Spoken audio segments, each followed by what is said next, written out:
et puis ont besoin d'avoir des explications dessus. Je vais te dire quelque chose de très simple. Personne ne m'a jamais entendu répondre à cette question.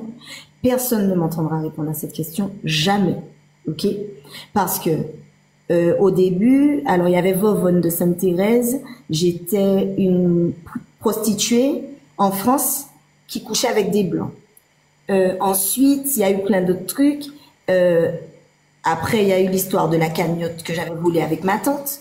À cet effet, j'ai été porter une plainte contre X au commissariat de Fort-de-France, juste pour avertir les uns et les autres qu'à chaque fois qu'il y aurait des ragots qui seraient racontés sur moi, surtout quand ça dépasse le ragot et qu'on en arrive à la dénonciation calomnieuse, c'est-à-dire qu'on m'accuse d'un crime que je n'ai pas commis, là, j'ai rien à discuter avec vous. Là, je vais m'asseoir dans un commissariat de police et puis je porte plainte. Voilà.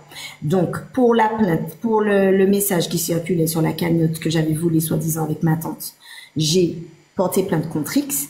Et pour ce message, c'est parce que j'ai pas encore le temps, parce que j'ai un procès le 21 et le 22 à préparer, mais j'irai porter plainte. Voilà. Et je ne vais pas me justifier, je ne l'ai jamais fait, je ne commencerai pas aujourd'hui, je ne me justifierai jamais de quelque chose que je n'ai pas fait. Pour les gens qui ont le temps d'aller porter oreille ou de perdre leur temps aussi à répondre aux ragots des uns et des autres, ça ne sera pas mon cas. Aujourd'hui, le AirPrac est une association qui n'a pas de compte en banque. N'ayant pas de compte en banque, je me demande bien ce que la brigade financière est en train de chercher. Mais bon, effectivement, on a eu une période pendant laquelle, au tout début, on a pris quelques adhésions des gens qui insistaient, même si on leur disait qu'on n'avait pas de compte en banque, pour adhérer au AirPrac. Ça fait un petit moment que les adhésions sont arrêtées. Ça fait un petit moment qu'on ne prend plus ni dons, ni adhésion en attendant d'avoir un compte en banque. On nous rend la vie dure, comme pour la déclaration du AirPrac, pour avoir un compte en banque. Mais ça finira par venir. Notre président, Rodrigue Petitot, et ça c'est la prochaine chose que je dois publier, j'étais en train de travailler sur une vidéo pour le mettre en forme, a envoyé via Maître Arneton une lettre à toutes les personnes qui désirent nous aider à payer nos frais de justice, les siens en particulier, parce que c'est surtout lui qui gonfle la facture. Et en fait, la règle pour ça est que toutes les personnes qui veulent participer réunissent leur argent. Donc, si c'est des 20 euros, des 30 euros, ben, c'est de faire un groupe pour pouvoir réunir l'argent et qu'il y a deux personnes, que les membres du AirPrac, donc moi, Aude, Mario et Fleur et Barbie et tous les autres, n'ont pas l'autorisation de rassembler des fonds, de toucher à de l'argent en rapport avec nos frais de justice. Toutes les autres personnes le peuvent. Il a commencé... comme d'habitude, sa lettre par Salut les amis ou quelque chose comme ça. Je vais la publier pour que vous puissiez la voir.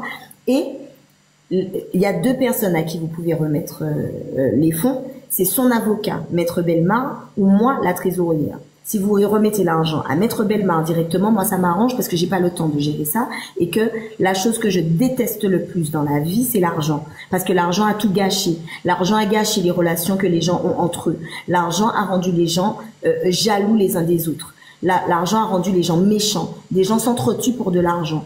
Et toutes les personnes qui me connaissent savent que si je pourrais éventuellement tremper dans quelque chose, ça ne serait pas une histoire d'argent. Donc je vais conclure avec ça. Laissez les gens parler. Forcément, il y aura des détracteurs.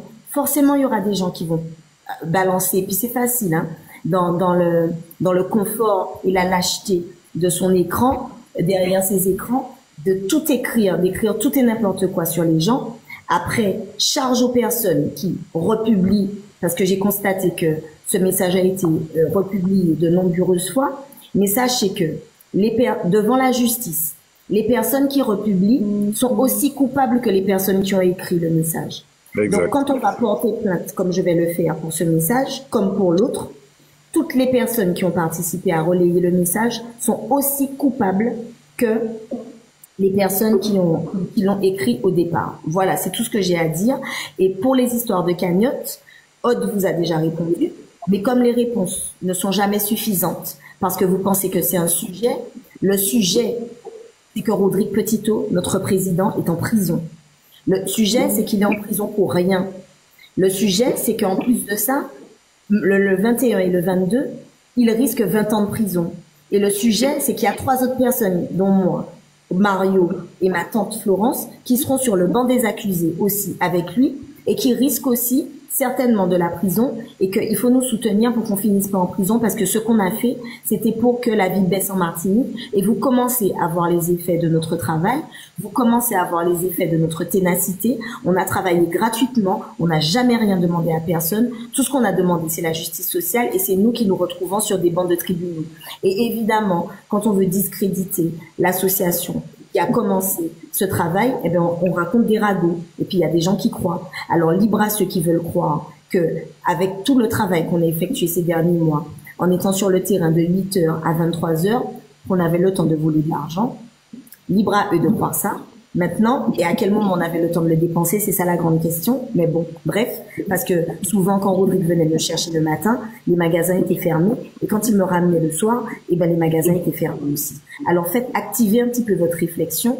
Toutes les personnes qui ont été sur le terrain, rappelez-vous la longueur des lives, rappelez-vous le temps qu'on a passé devant les supermarchés.